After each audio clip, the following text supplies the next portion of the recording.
Good music, right? 40 years in the making. Magic Music had so many fans back in the 1970s, but then they broke up. Now they're getting a whole new audience. Aronsohn, the writer and producer of The Big Bang Theory, Two and a Half Men, is behind a new documentary. It comes out this week, and Lee is here to talk about this. This is one of your favorite bands, right? When I was in college, they were the band in Boulder, Colorado, which is where I was going to college. I don't think anyone outside of Boulder, Colorado has ever heard of them. They never made a record. They broke up in 1976 and pretty much disappeared. But they were a bunch of hippies, right? They were lived a bunch up of in hippies. the hills. They'd come down. They made mountains. this great music, as we just heard. They would come down to campus. They would set up on the lawn. You know, they had a couple of guitars, a mandolin, a flute, tablas, you know, and they would play, and then they would pass the hat. And that's how I ran into them the first time, was just on campus. And this was 40 years ago, and this stayed with you all this time? These songs, they played original music. The vocals, the harmonies were beautiful. You heard a little of them at the top.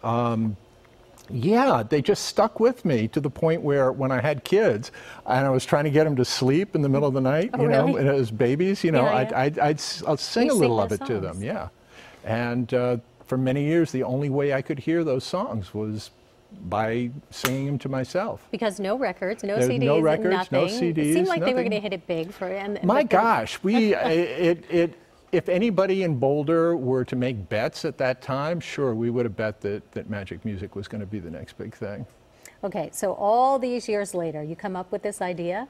Where are they? What are they doing? Yeah, I always wondered about it. When Google first became a thing, I would type in Magic Music, you know, but all I'd get were singing magicians, really. And it wasn't until I thought a few years ago to type in Magic Music Boulder that I found Chris Daniels, whose nickname is Spoons, who's one of the members of the band, who still has a band in Colorado called Chris Daniels and the Kings.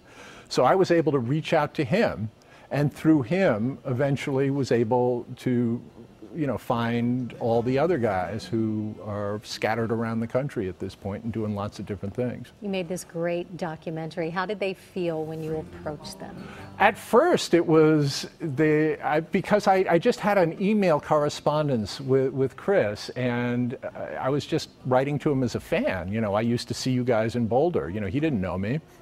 And at one point I said, how would you feel about having a documentary made about you? And I didn't get any response.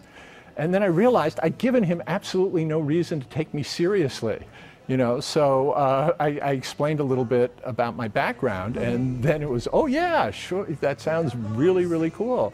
And then I had to meet, you know, some of the other guys, and there was a little bit of feeling out, you know, because if they were trusting of, you know, showbiz establishment, they would have made it all those years ago. They turned down a lot of deals. So I had to gain their trust first before they were willing to, you know, let me examine them the way I did. Great music, great story. It all leads to this great documentary. Thank you for being here. All right, it's called the Magic Music Movie, right? Yeah. It opens this Friday. We've got all the details on our website. Just head there, kcal9.com. Opens Friday in New York, next Friday in LA. Next Friday. Okay, so we got to wait a week, but if you're going to the city. If you know anybody in New York City, call them. All right. Lee, thank you so much. Thank you. All right, details on our website.